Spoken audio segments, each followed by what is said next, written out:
ಯಾವಾಗ ಸಿದ್ಧಾರೂಢರು ಹಂಗ ಒಂದು ಹಳ್ಳಿಗೆ ಬಂದಿದ್ರು, ಆ ಹಳ್ಳಿ ಒಳಗೆ ಒಬ್ಬ ಶ್ರೀಮಂತ ವ್ಯಕ್ತಿ, ಅಗರ್ಭ ಶ್ರೀಮಂತ, ಆತನ ಮನೆ ಮುಂದೆ ಬರ್ತಾರೆ ಸಿದ್ಧಾರೂಢರು. ಬಂದಾಗ ಆತನ ಮನೆಗೆ ಅವತ್ತಿನ ದಿನ ಕೆಲಸಗಾರ ಬಂದಿದ್ದಿಲ್ಲ. ಮನೆ ಒಳಗೆ ಕೆಲಸಗಾರ ಇರಲಿಲ್ಲ, ಕಸ ಹುಡುಗೋರು ಇರಲಿಲ್ಲ, ಆ ದನದ ಕೊಠಡಿ ಒಳಗೆ ದನಗಳ ಸಗಣಿ ತೆಗಿಯೋರು ಇರಲಿಲ್ಲ. ಅವಾಗ ಭಾಳ ಸಿಟ್ಟಿಗೆ ಎದ್ದಿದ್ದ ಅಗರ್ಭ ಶ್ರೀಮಂತ. ಅಲ್ಲಿ ಹುಡುಕ್ತಾನ, ಯಾರೂ ಕೆಲಸಗಾರಿಲ್ಲ, ಹೆಂಗೆ ಮಾಡೋದು ಅಂತ ವಿಚಾರ ಮಾಡಿ ಹಂಗೆ ಹೊರಗಡೆ ನಿಂತಿರುವಂಥ ಸಂದರ್ಭದೊಳಗೆ ಒಬ್ಬ ಹುಚ್ಚ ಕಣ್ಣಂಗೆ ಕಾಂತಾನ ಸಿದ್ಧಾರೂಢ. ಏ ಹುಚ್ಚ ಬಾಯಿಲ್ಲ ಅಂದ. ಯಾಕಂದ್ರೆ ಸಿದ್ಧಾರೂಢರ ಮೈ ಮೇಲೆ ಬಟ್ಟಿರಲಿಲ್ಲ. ಒಳಗಿನ ಆಧ್ಯಾತ್ಮದ ಅರಿವನ್ನು ಕಂಡವರು ಯಾರು ಭಾಳ ಬಲ್ಲವರಿದ್ರು, ಅವರಟ್ಟ ಸಿದ್ಧಾರೂಢರನ್ನ ಅರಿತುಕೊಂಡಿದ್ರು. ಹೊಸಬ್ರು ಯಾರು ಅರಿಲಿಕ್ಕೆ ಸಾಧ್ಯ ಆಗಿರಲಿಲ್ಲ. ಯಾವಾಗ ಆ ಸಿದ್ಧಾರೂಢರನ್ನ ಕಂಡ, ಏ ಹುಚ್ಚ ಬಾಯಿಲಿ, ಹೋಗಲ್ಲಿ ಕಸಬರ್ಗಿ ತಗೋ, ಕಸ ಹುಡುಗು, ನಿನಗೆ ಒಂದು ಹೊತ್ತು ಊಟ ಬೇಕಲ್ಲ, ಕಸ ಹುಡುಗ ಅಂದ್ರು. ಸಿದ್ಧಾರೂಢರು ಏನೂ ಮಾತಾಡಲಿಲ್ಲ. ಎಲ್ಲ ದೇವನ ಪರೀಕ್ಷೆ ಅನ್ಕೊಂಡ್ರು. ಶಿವನ ಪರೀಕ್ಷೆ ಮಾಡೋಣ, ನೀವಾಗಿದ್ವಿ ಅಂದ್ರೆ ಶ್ರೀಮಂತಗೆ ಹೋಗಿ ಒಂದು ಗಡ್ಡಿ ಕೊಟ್ಟು ಬರ್ತಿದ್ವಿ. ಆದರೆ ಸಿದ್ಧಾರೂಢರು ಹಂಗೆ ಮಾಡಲಿಲ್ಲ. ಎಲ್ಲ ದೇವನ ಇಚ್ಛೆ ಅಂತ ತಿಳ್ಕೊಂಡು ಒಳಗಡೆ ಹೋಗಿ ಕಸಬರ್ಗಿ ತೊಗೊಂಡು ಕಸ ಹುಡುಗಾಕತ್ರಂತ. ಕಸ ಹುಡುಗಿಸಿ ನಾಡಿನೊಳಗಿರುವಂಥ ಅಜ್ಞಾನದ ಕತ್ತಲೆಯನ್ನು ಬಿಡಿಸಲಿಕ್ಕೆ, ಅಜ್ಞಾನದ ಕಸವನ್ನು ಗುಡಿಸ್ಲಿಕ್ಕೆ ಸಿದ್ಧಾರೂಢ ಬಂದಾನಂತ ಆ ಶ್ರೀಮಂತಿಗೇನು ಗೊತ್ತು.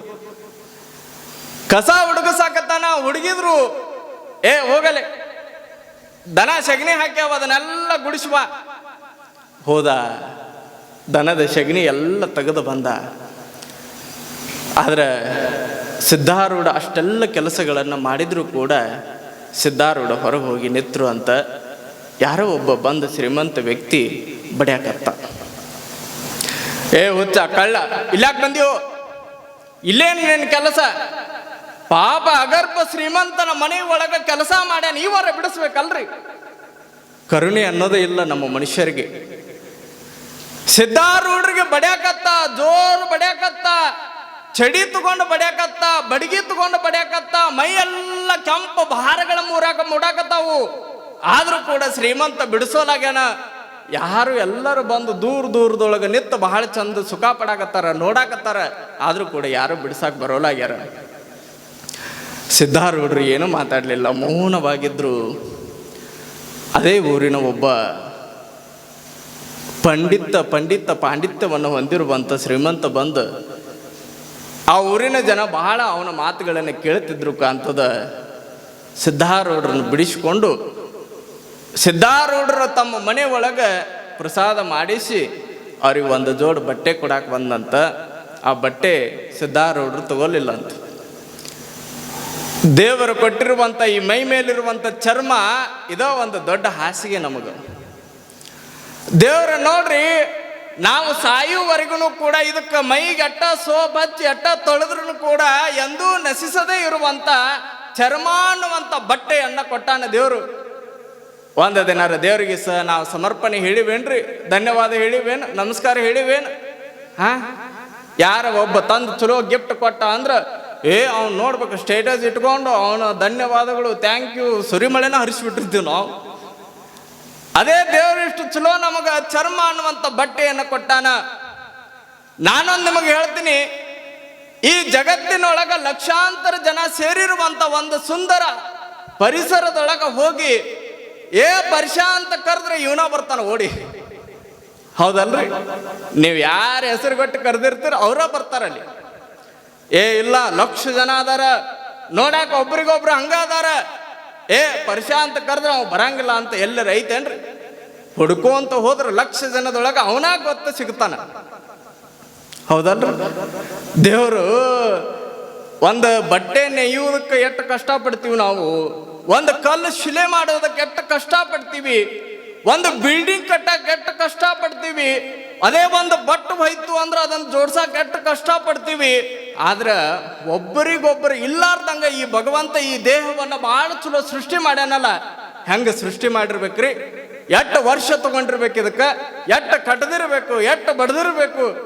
ಆದರೂ ಕೂಡ ನೋಡಕ್ಕೆ ಒಬ್ರಿಗೊಬ್ರು ಹಂಗಿಲ್ಲ. ಆದರೂ ಕೂಡ ದೇವರಿಗೆ ಬಂದ ದಿನ ನಾವು ಶರಣುಗಳನ್ನು ಹೇಳೋದಿಲ್ಲ, ನಮಸ್ಕಾರ ಹೇಳೋದಿಲ್ಲ.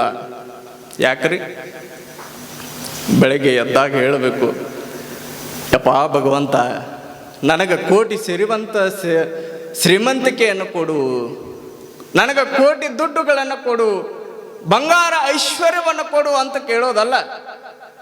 ಯಪ್ಪ ಮಲ್ಕೊಂಡಾಗ ಎಷ್ಟೋ ಲಕ್ಷ ಜನ ಇನ್ನೂ ಅಲ್ಲೇ ಹಾಸಿಗೆ ಒಳಗದಾರಂತ.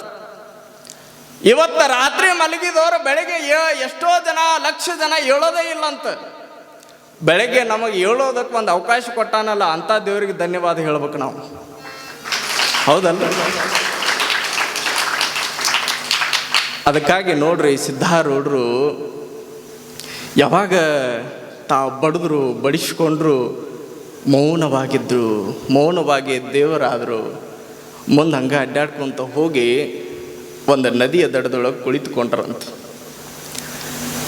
ಹಾಗೆ ಕುಳಿತುಕೊಂಡು ಶಿವನ ಧ್ಯಾನದೊಳಗೆ ತೊಡಗಿರುವಂಥ ಸಿದ್ಧಾರೂಢರು ಆ ಹೊಳಿ ಸ್ವಲ್ಪ ನೀರು ಬತ್ತಿ ಹೋಗಿದ್ದು ಒಂದು ದಡದೊಳಗೆ ಒಂದು ದೋಣಿ ಕಟ್ಟಿದ್ರು.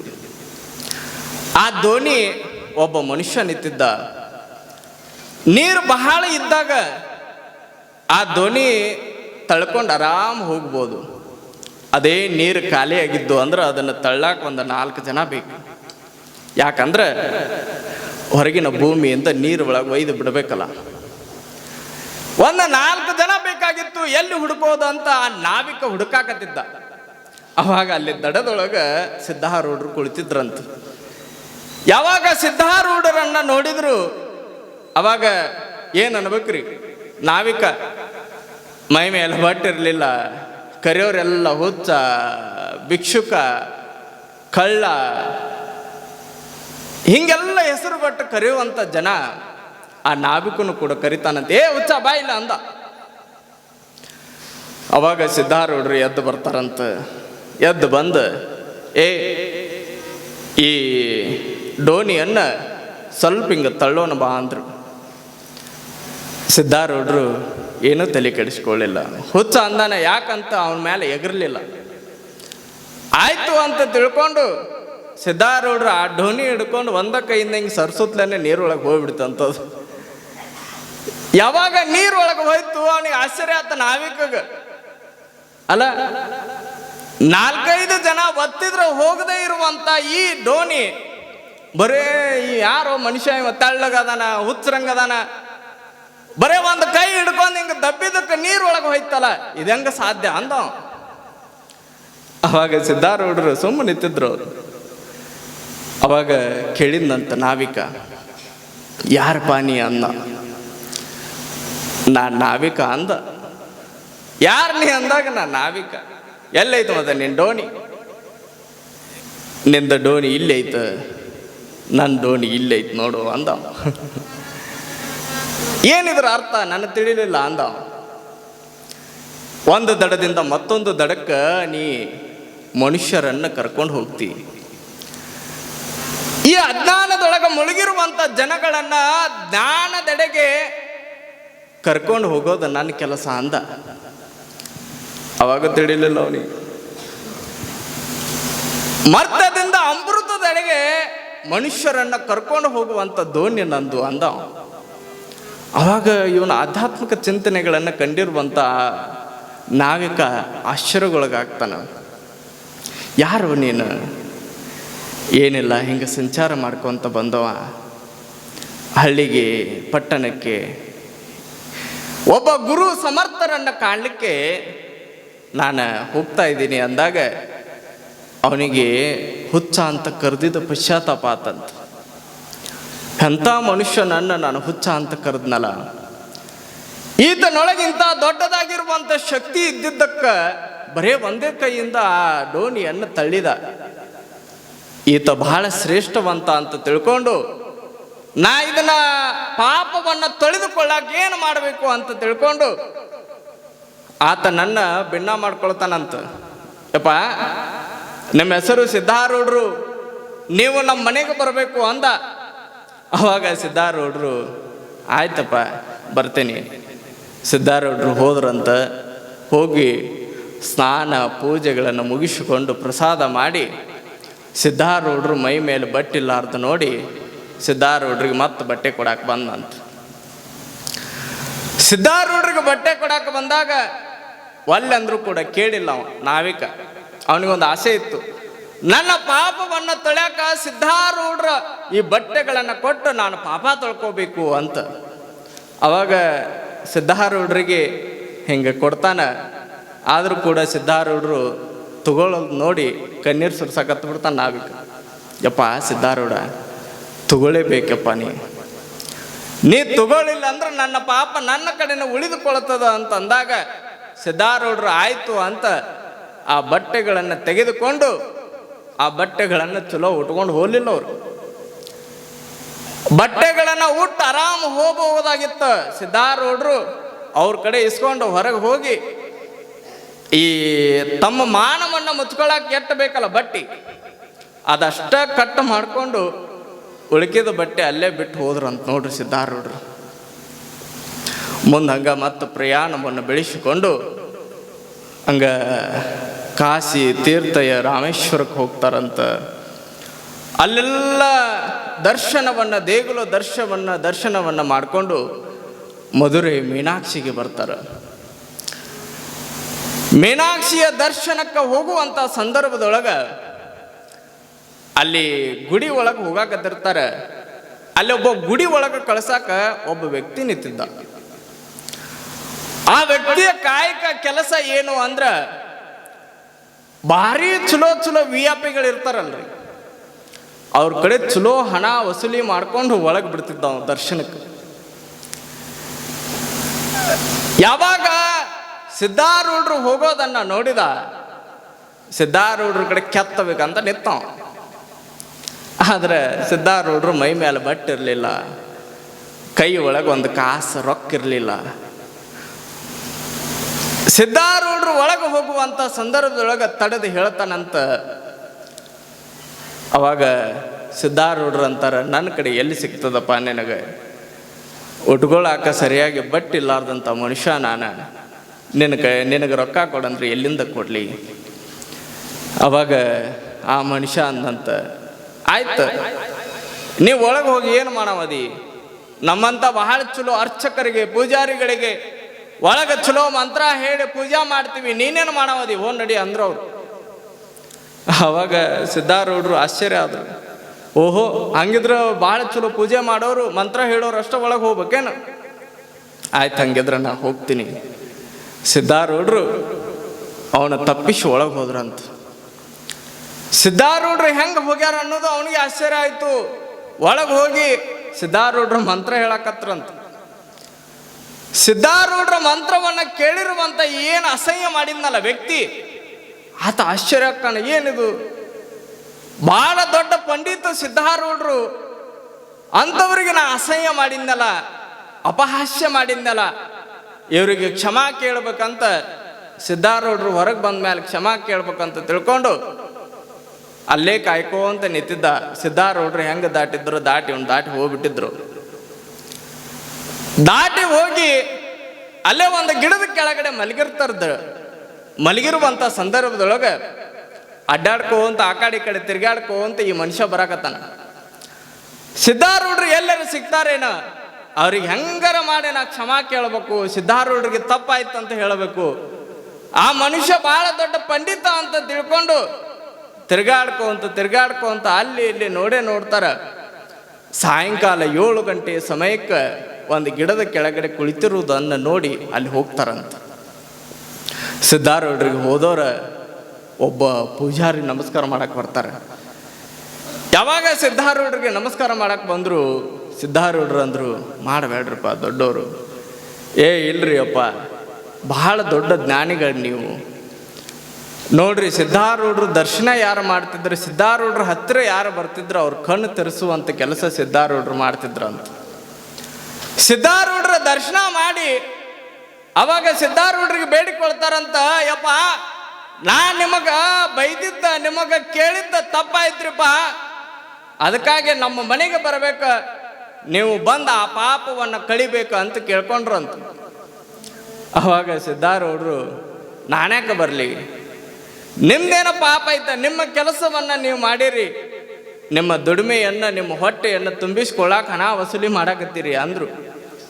ಅವಾಗ ಅವ ಅಂದ, ಯಪ್ಪ ನಾ ಇನ್ನು ಮೇಲೆ ಇಂಥ ಕೆಲಸ ಮಾಡಂಗಿಲ್ಲ, ಭಾಳ ಚಲೋ ಕೆಲಸವನ್ನು ಮಾಡಿ ಹೌದೌದು ಅನಿಸಿಕೊಳ್ಳುವಂಗ ನಾ ಕೆಲಸ ಮಾಡ್ತೀನಿ ರೀ ಅಪ್ಪ ಅಂತ ಸಿದ್ಧಾರೂಢರಿಗೆ ಹೇಳಿದ್ನಂತ. ಆಯ್ತಂತ ತಿಳ್ಕೊಂಡು ಸಿದ್ಧಾರೂಢರು ಮುಂದೆ ಹೋಗ್ತಾರ. ಮತ್ತೆ ಹಿಂಗ ಸಂಚಾರ ಮಾಡ್ಕೋಂತ ಅಡವಿ ಒಳಗೆ ಹೋಗುವಂಥ ಸಂದರ್ಭದೊಳಗೆ ಒಂದು 4-6 ಜಂಗಮರ ಆ ಸಿದ್ಧಾರೂಢರ ಎದುರುಗಡೆ ಬರ್ತಾರಂತ. ಯಾವಾಗ ಸಿದ್ಧಾರೂಢರು ಎದುರುಗಡೆ ಬಂದರು ಅವಾಗ ಸಿದ್ಧಾರೂಢರಿಗೆ ಅಂಗಸಾಕತ್ರಂತ ನೋಡ್ರಿ ಜಂಗಮರ. ಕೊಳ್ಳಲ್ಲಿ ಲಿಂಗಿಲ್ಲ,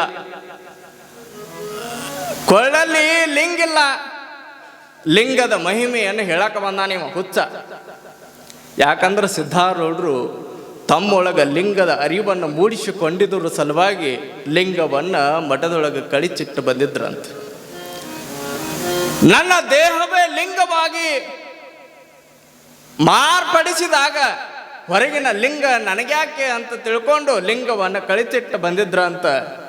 ಯಾವಾಗ ಅಡವಿ ಒಳಗ ಒಂದು 4-6 ಜಂಗಮರ ಹಿಂಗ ಅಸಹ್ಯ ಮಾಡಿದ್ರು, ಏ ಹುಚ್ಚ ಇವ ಲಿಂಗದ ಮಹಿಮೆ ಹೇಳ್ತಾನೆ, ಲಿಂಗದ ಬಗ್ಗೆ ಹೇಳ್ತಾನೆ, ತನಗ ಲಿಂಗಿಲ್ಲ, ಹಿಂಗೆ ಭಾಳ ಬೈದ್ರಂತ ಜಂಗಮರು. ಆಯ್ತು ಅಂತ ಸಿದ್ಧಾರೂಢರು ಮರುತ್ತರವನ್ನು ಕೊಡ್ಲಾರ್ದ ಮುಂದೆ ಬರ್ತಾರಂತ. ಮುಂದೆ ಬಂದಂಥ ಸಂದರ್ಭದೊಳಗೆ ಜಂಗಮರು ಅಲ್ಲೇ ಕಾಡಿನ ದಂಡೆ ಒಳಗಿರುವಂಥ ಹೊಳಿ ಒಳಗೆ ಹೋಗಿ ಸ್ನಾನವನ್ನು ಮುಗಿಸಿಕೊಂಡು ಮ್ಯಾಲ ಬಂದ ಲಿಂಗ ಪೂಜೆಗೆ ಕುಳಿತುಕೊಳ್ಬೇಕನ್ನಾಕತ್ತಿದ್ರು. ತಮ್ಮ ಲಿಂಗ ಹಿಂಗ ತೆಗಿಬೇಕನ್ನಾಕತ್ತಿದ್ರು. ಲಿಂಗ 4-6 ಜನದ ಲಿಂಗಗಳ ಮಾಯ ಆಗಿಬಿಟ್ಟಿದ್ದು ಅಂತ.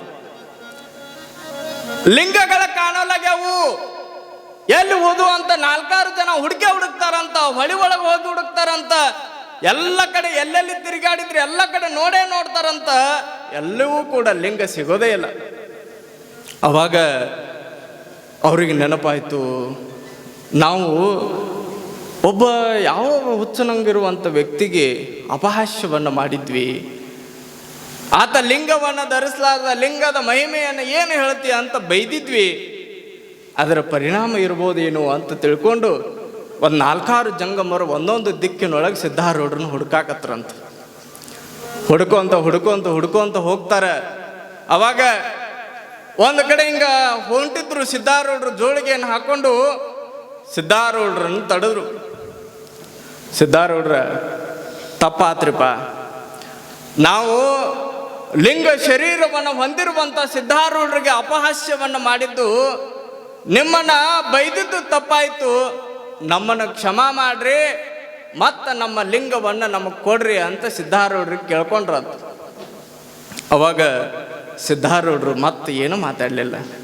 ಆಯ್ತು ತಗೋರಿಪ್ಪ ಅಂತ ಹೇಳಿ ಮತ್ತೆ ಮುಂದೆ ಬರ್ತಾರಂತ. ಅವ್ರ ಕೊಳ್ಳೊಳಗೆ ಲಿಂಗ ಹಂಗಾಯಿತ್ತಂತ, ಹಂಗಾಯಿತ್ತಂತ. ನೋಡ್ರಿ ಸಿದ್ಧಾರೂಢರ ಅಗಾಧವಾಗಿರುವಂಥ ಶಕ್ತಿ ಎಷ್ಟು ದೊಡ್ಡದು. ಬರೇ ಅವರ ದೃಷ್ಟಿಯೋಗ, ಹಸ್ತಪರುಷ ಬಹಳ ಶಕ್ತಿಯನ್ನು ಹೊಂದಿದ್ದು ಅಂತ ಹೇಳ್ತಾರೆ. ನಾವೆಲ್ಲ ಬಹಳ ಚಲೋ ಲಿಂಗಾಯತರು ಅಂತ ಅಂತೀವಿ, ನಮ್ಮ ಕೊಳ್ಳೊಳಗೆ ಲಿಂಗನೇ ಇಲ್ಲ. ಹೌದಲ್ರಿ? ಒಬ್ಬ ಮನುಷ್ಯ ಕಾಡಿಗೆ ಹೋಗಿದ್ದ ಅಂತ. ಕಾಡಿಗೆ ಹೋಗುವಂಥ ಸಂದರ್ಭದೊಳಗೆ ದಿನ ತನ್ನ ಕೈ ಒಳಗೆ ಗನ್ ಹಿಡ್ಕೊಂಡು ಹೋಗೋ. ಮತ್ತು ಕಾಡೊಳಗೆ ಹೋಗುವಂಥ ಸಂದರ್ಭದೊಳಗೆ ಗನ್ನ ಲೈಸೆನ್ಸ್ ಕೊಟ್ಟಿರ್ತಾರೆ. ಯಾವುದಾದ್ರೂ ಕಾಡು ಪ್ರಾಣಿಗಳು ಎದುರಿಗೆ ಬಂದು ಅಂದ್ರೆ ಅವುಗಳನ್ನು ಎದುರಿಸುವ ಸಲುವಾಗಿ ಅಂತ. ಯಾವಾಗ ಒಂದು ದಿನ ಹೋಗುವಂಥ ಸಂದರ್ಭದೊಳಗೆ ಆ ಗನ್ ಮರ್ತು ಹೋಗ್ಬಿಡ್ತಾನ. ಗನ್ ಮರ್ತು ಬರೀ ಲೈಸೆನ್ಸ್ ತೊಗೊಂಡು ಕಿಸೆದೊಳಗೆ ಇಟ್ಕೊಂಡು ಹೋಗಿರ್ತಾನ. ಕಾಡ ಪ್ರವೇಶ ಆಗ್ತಾನ. ಎದುರುಗಡೆ ಒಂದು ಹುಲಿ ಬರಾಕತ್ತು.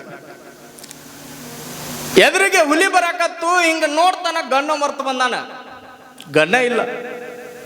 ಅವಾಗ ಹಿಂಗೆ ಕಿಸದೊಳಗೆ ಕೈ ಹಾಕ್ತಾನ. ಏನೋ ಒಂದು ಚೀಟಿ ಸಿಗ್ತದೆ, ಹಿಂಗೆ ತೆಗೆದು ನೋಡ್ತಾನ, ಲೈಸೆನ್ಸ್ ಸಿಗ್ತದ. ಓಹೋ, ಗನ್ ಮರ್ತು ಬಂದಿನ ಮನ್ಯಾಗ, ಲೈಸೆನ್ಸ್ ತಂದೀನಿ. ಈ ಹುಲಿಗೆ ಲೈಸೆನ್ಸ್ ತೋರಿಸಿದ್ರೆ ಓಡಿ ಹೋಗ್ಬೋದು, ನನ್ನ ಕಡೆ ಗನ್ ಐತೆ ಅಂತ ತಿಳ್ಕೊತದ ಅಂತ ತಿಳ್ಕೊಂಡು ಆ ಲೈಸೆನ್ಸ್ ತಗೊಂಡು ಹುಲಿಗೆ ತೋರಿಸಿದ್ನಂತ. ಏ ಹುಲಿರಾಯ್ ನೋಡ್ ನನ್ನ ಕಡೆ ಲೈಸೆನ್ಸ್ ಐತೆ ಬರಬೇಡ ನನ್ನ ಕಡೆ ಅಂದ ಹೊಕ್ಕತ್ತೇನ್ರಿ ಅದು ಆ ಹುಲಿ ಅಂತಂತ ಹೊಳಿ ಅಯ್ಯೋ ಮಾರಯ್ಯ ಮನುಷ್ಯ ಮಾಡ್ಕೊಂತ ಹೋಗುವಂತ ಸಂದರ್ಭದೊಳಗ ಒಂದು ಊರಿನೊಳಗ ಸಿದ್ಧಾರೂಢರ ಆಗಮನ ಆಗಿರ್ತದ. ಅಲ್ಲಿ ಒಂದು ತಾಯಿ ತನ್ನ ಮಗನನ್ನ ಸಿದ್ಧಾರೂಢರ ಕಡೆ ಕರ್ಕೊಂಡು ಬಂದು, ಯಪ್ಪ ಸಿದ್ಧಾರೂಢ, ನಮ್ಮ ಮನೆ ಒಳಗ ಒಂದು ವಿಘ್ನ ಕಾಡಕತ್ತೈತಪ್ಪ. ನನ್ನ ಮಗನಿಗೆ 33 ವಯಸ್ಸು.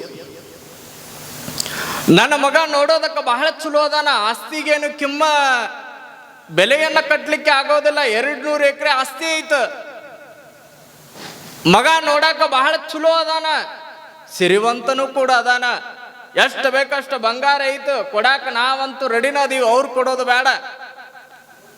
ಆದ್ರ ಒಂದು ಮಾತು ನನ್ನ ಮಗನಿಗೆ ಮದುವೆ ಆಗ್ಲಾರ್ದಂಗೆ ಮಾಡೈತಪ್ಪ ಅಂತ ಅಂದ್ಲು.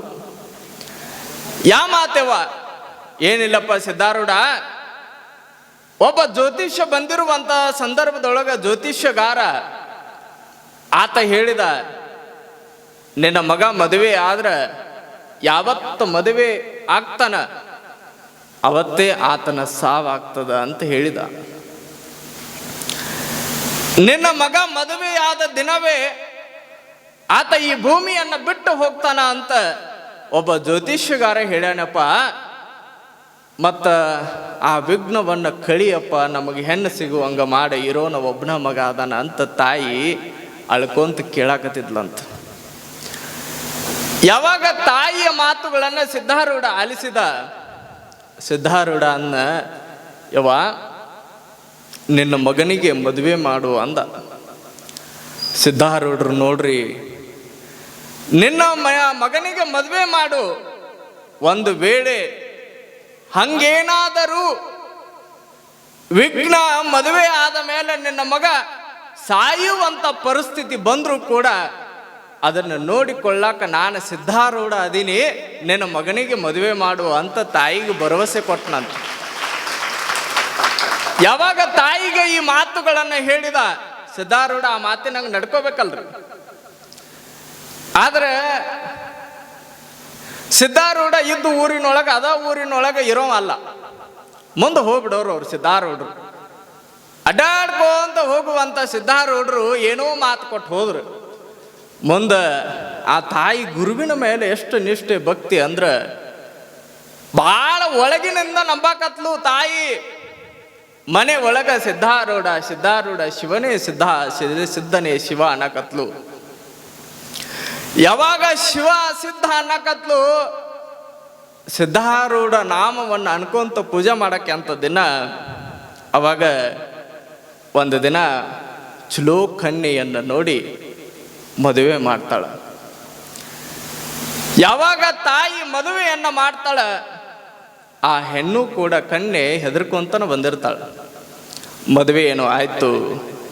ಒಂದು ಜ್ಯೋತಿಷ್ಯಗಾರ ಹೇಳಿದ್ರು, ಮದುವೆ ಹೊಸ್ತಿಲನ್ನ ಯಾವಾಗ ತುಳಿತೀಯೋ ಅವತ್ತೇ ನಿನ್ನ ಸಾವಾಗ್ತದ. ಮದುವೆ ಅಂತೂ ಆದ್ರೂ ಜೋಡಿ ಮ್ಯಾಲ ಇಬ್ರು ಊಟಕ್ಕೆ ಕುಂತಿದ್ರಂತ. ಭಕ್ಷ್ಯ ಭೋಜನಕ್ಕೆ ಉಣ್ಲಿಕ್ಕೆ ಕುಳಿತಿರುವಂತ ಸಂದರ್ಭದೊಳಗ ಎಲ್ಲ ಚೆನ್ನಾಗಿ ಊಟ ಮಾಡಿ ಈತ ಗಂಡ ತಟ್ಟೆ ತೊಳಿಬೇಕು ಅಂತ ಅಲ್ಲೇ ನಳದ ಹತ್ರ ಹೋಗಿರ್ತಾನ. ತನ್ನ ಅಂಗಾಳನ್ನ ತನ್ನ ತಟ್ಟೆಯನ್ನ ಹಿಡಿದುಕೊಂಡು ನಳದ ನೀರಿಗೆ ಹಿಡಿದಿಂಗ ತೊಳ್ಯಾಕತ್ತಿರ್ತಾನ ತಟ್ಟೆಯನ್ನ. ಅವಾಗಿಂದ ಅಲ್ಲೇ ಟಾಕೆ ಹಿಂದ್ಗಡೆ ಇದ್ದಂತ ಒಂದು ಹಾವು ಅಲ್ಲೇ ಬರ್ತದ ನೋಡಿ ಕಾಲಾಗ. ಯಾವಾಗ ಆತನ ಕಾಲೊಳಗೆ ಬಂತು ಓಡಕತ್ತ, ಏ ಹಾವು ಹಾವು ಹಾವು ಹಾವು ಅಂತ ಓಡಕತ್ತ. ಅದರ ಹಾವು ಇವನೋ ಬೆನ್ನ ಹತ್ತಿತ್ತಂತದು. ಅವಾಗ ಅಲ್ಲಿದ್ದವ್ರು ಅನ್ಕೊಳಕತ್ರು, ಜ್ಯೋತಿಷಗಾರ ಹೇಳಿರುವಂತ ಮಾತು ತಪ್ಪಾಗ್ತದೇನು? ಜ್ಯೋತಿಷಗಾರ ಹೇಳಿದ್ರು ತಪ್ಪಾಗೋದಕ್ಕೆ ಸಾಧ್ಯನೇ ಇಲ್ಲ. ಈತನ ಅಂತ್ಯ ಬಂತು, ಈತ ನಶಿಸಿ ಹೋಗ್ತಾನ, ಭೂಮಿ ಬಿಟ್ಟು ಹೋಗ್ತಾನ.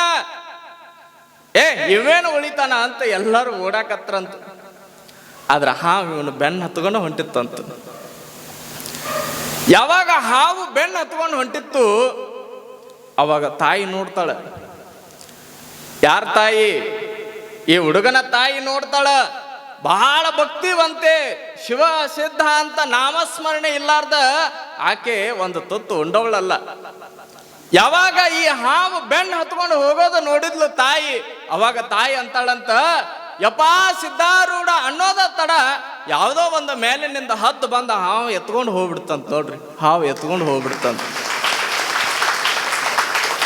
ಒಂದು ಜ್ಯೋತಿಷ್ಯಗಾರ ಮಾತು ಕೂಡ ಸುಳ್ಳಾಗುವಂಗ ಸಿದ್ಧನ ಗುರುವಿನ ಕರುಣೆ ಇತ್ತಲ್ಲ. ನೋಡ್ರಿ, ಎಷ್ಟು ಅಗಾಧವಾಗಿರುವಂತ ಶಕ್ತಿ ಆ ಗುರುವಿನಲ್ಲಿತ್ತಲ್ಲ. ಅದಕ್ಕಾಗಿ ಗುರುವಿನ ನಂಬಬೇಕಂತ. ಅದಕ್ಕಾಗಿ ಹೇಳ್ತಾರೆ ನೋಡ್ರಿ, ಹರನಿಂದ ಅಧಿಕ ಸದ್ಗುರುವೆಂಬುದನ್ನು ಕೇಳಿ ಗುರುವೇ ನಾ ನಿಮ್ಮ ಪದಯುಗವ ಬನ್ನಿಪೇನು ಅಂತ ಹೇಳ್ತಾರೆ. ಒಂದು ವೇಳೆ ಹರ ನಮ್ಮನ್ನ ಕಾಪಾಡಲಿಲ್ಲ ಅಂದ್ರೂ ಕೂಡ ಗುರು ಕಾಪಾಡ್ತಾನಂತ. ಹರನಿಗಿಂತಲೂ ಶ್ರೇಷ್ಠವಾದವನು ಗುರು ಅಂತ ಹೇಳ್ತಾರ. ನಾನು ನಿಮಗೊಂದು ಪ್ರಶ್ನೆ ಕೇಳ್ತೀನಿ. ಒಂದು ಕಡೆ ಹರ, ಒಂದು ಕಡೆ ಶಿವ, ಇನ್ನೊಂದು ಕಡೆ ಗುರು. ಇಬ್ಬರನ್ನ ನಿಮ್ಮ ಎದುರುಗಡೆ ತಂದು ನಿಲ್ಲಿಸಿದ್ರೆ ನೀವು ಮೊದಲು ನಂಬೋದು ಯಾರಿಗ್ರಿ? ಮೊದಲು ತಪ್ಕೊಳ್ಳೋದು ಯಾರಿಗೆ? ಮೊದಲು ಕೈ ಹಿಡಿಯೋದು ಯಾರಿಗೆ? ಹಂಗ ಬಹಳ ಚಲೋ ಮನುಷ್ಯ ನೋಡಿ ಇರುವಿ ಕಿಶ ಒಳಗ ಕುಳಿತುಕೊಂಡ್ರೆ ಬೆಂಗಳೂರಿಗೆ ಬಹಳ ಈಸಿಯಾಗಿ ಹೋಗ್ತದ, ಬಹಳ ಬೇಗ ತಲುಪ್ತದ.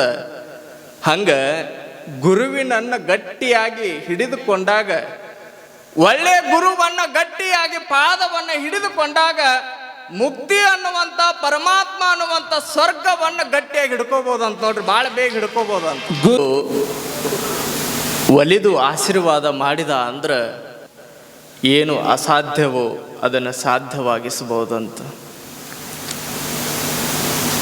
ಆತ ಸುಮ್ಮ ಹಿಂಗ ಕೈ ಆಶೀರ್ವಾದ ಮಾಡಿದ ಅಂದ್ರ ಆತ ಅಡ್ಡಾಡಿರುವಂತ ನೆಲ ಆತನ ಧೂಳನ್ನ ಹಣೆಗೆ ಹಚ್ಚಿಕೊಂಡ್ವಿ ಅಂದ್ರ ಹಲವು ಮಾತೇನು ನೀನೊಲಿದು ಪಾದವ ನೆಟ್ಟ ನೆಲವೇ ಸುಕ್ಷೇತ್ರ ಜಲವೇ ಪಾವನ ತೀರ್ಥ.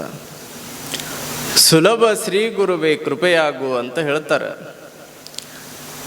ಗುರುವಿಗಿಂತಲೂ ಬಹಳ ಶ್ರೇಷ್ಠವಾಗಿರುವಂಥದ್ದು ಈ ಜಗತ್ತಿನೊಳಗೆ ಯಾವುದೂ ವಸ್ತುವೇ ಇಲ್ಲ ಅಂತ ಹೇಳ್ತಾರೆ. ಬಹಳ ಚಲೋ ಕಿಮ್ಮತ್ತು ಕಟ್ಟಿಕೊಟ್ರು. ಇಬ್ಬರಿಗೆ ಗುರುವಿನ ಸ್ಥಾನವನ್ನು ಕೊಟ್ಟರು. ಒಂದು ಗುರು ನಮಗೆ ಪಾಠ ಮಾಡವ, ಇನ್ನೂ ಒಂದು ನಮ್ಮ ಮೊದಲ ಪಾಠಶಾಲೆಯನ್ನು ಕಲಿಸಿದವಳು ತಾಯಿ. ಇಬ್ಬರಿಗೆ ಗುರುವಿನ ಸ್ಥಾನವನ್ನು ಕೊಡ್ತಾರೆ. ಸ್ವಲ್ಪ ಸೌಂಡ್ ಇಡ್ಬೋದು. ಒಂದು ಪಾಯಿಂಟ್. ತಾಯಿ ಆ ಗುರುವಿನ ಸ್ಥಾನವನ್ನು ಕೊಟ್ಟರು. ನೀವೆಲ್ಲ ಕೇಳ್ಬೋದು, ಮತ್ತು ತಂದೆಗೆ ಯಾಕೆ ಕೊಡ್ಲಿಲ್ರಿ ಗುರುವಿನ ಸ್ಥಾನ, ತಾಯಿಗೆನೇ ಯಾಕೆ ಕೊಟ್ಟರು? ಮನೆ ಮೊದಲ ಪಾಠಶಾಲೆ, ತಾಯಿಯೇ ಮೊದಲ ಗುರು ಅಂತ ಹೇಳಿದರು. ಯಾಕ್ರಿ ತಂದೆಗೆ ಮೊದಲ ಗುರು ಅಂತ ಹೇಳಬೇಕಾಗಿತ್ತಲ್ಲ. ಒಂದೊಂದು ಸಲ ನೋಡ್ರಿ, ಮಗ ಸ್ವಲ್ಪ ಏನರ ತಪ್ಪು ಮಾಡಿದ ಅಂದ್ರೆ ತಂದೆ ಗದರಿಸಿ ಬಿಡ್ತಾನ, ಬೈದು ಬಿಡ್ತಾನ, ಇವ ನನ್ನ ಮಗನ ಅಲ್ಲ ಅಂತ ಅಂತಾನ. ನಿಮಗೆ ಬಹಳ ಚಲೋ ತಿಳಿಯುವಂಗ ಹೇಳಬೇಕು ಅಂದ್ರೆ ಶಾರ್ಪ್ ಅಲ್ಲಿ ನೋಡ್ರಿ,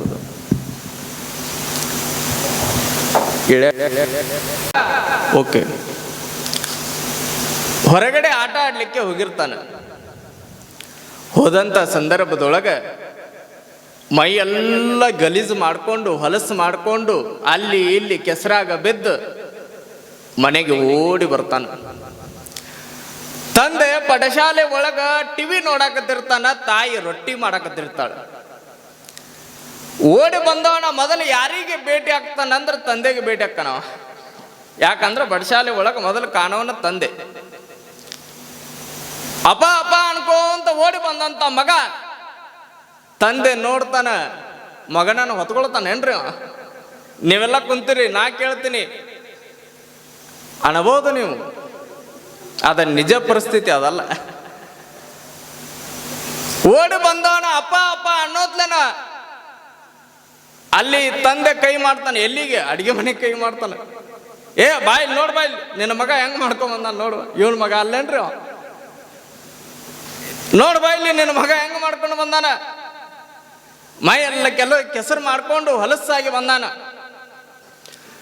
ತಾಯಿ ರೊಟ್ಟಿ ಮಾಡಕತ್ತಾಳ, ಕೈ ತುಂಬ ಜಿಗಟ್ ಹತ್ತೈತ.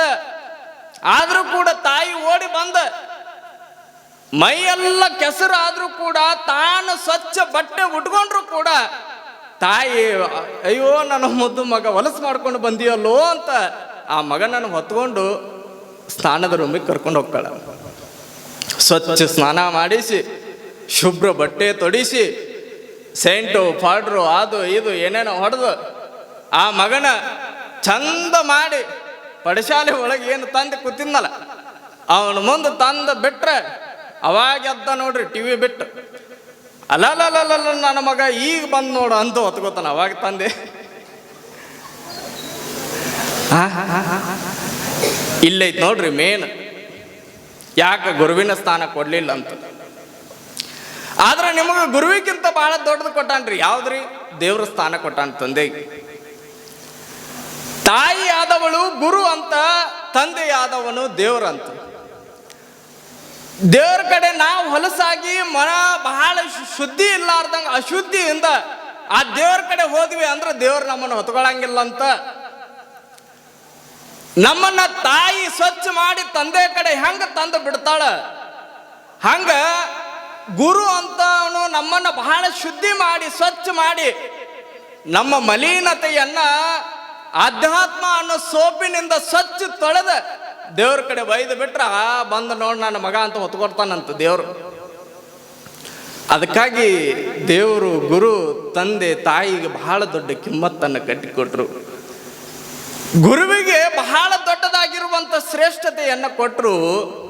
ಅದಕ್ಕಾಗಿ ಗುರು ಒಲದ ಅಂದ್ರೆ ಏನೆಲ್ಲ ಸಾಧ್ಯ ಅಂತ ಹೇಳ್ತಾರೆ. ಸಿದ್ಧಾರೂಢರು ಕೂಡ ಎಲ್ಲಿ ಹೋಗ್ತಾರ ಅಲ್ಲೊಂದು ತಮ್ಮ ಹೆಜ್ಜೆ ಗುರುತನ್ನು ಉಳಿಸಾಕತ್ರು. ಯಾರಿಗೆ ಕೈ ಎತ್ತಿ ಆಶೀರ್ವಾದ ಮಾಡ್ತಾರ ಅಲ್ಲಿ ಫಲಗಳು ಸಿಗಾಕತ್ತು. ಎಲ್ಲಿ ಅವರು ಹೆಜ್ಜೆಯ ಮೇಲೆ ಹೆಜ್ಜೆ ಇಟ್ಕೊಂಡು ಆ ಹೆಜ್ಜೆಯ ಧೂಳನ್ನು ಉಳಿಸಿ ಹೋಗ್ತಾರ, ಅದು ವಿಭೂತಿಯಾಗಿ ಪರುಷವಾಗಿ ಮಾರ್ಪಡಿಸಾಕತ್ತಂತ. ನೋಡ್ರಿ ಸಿದ್ಧಾರೂಢರ ಆ ಪವಾಡದ ಶಕ್ತಿ ಹೆಂಗಿತ್ತು.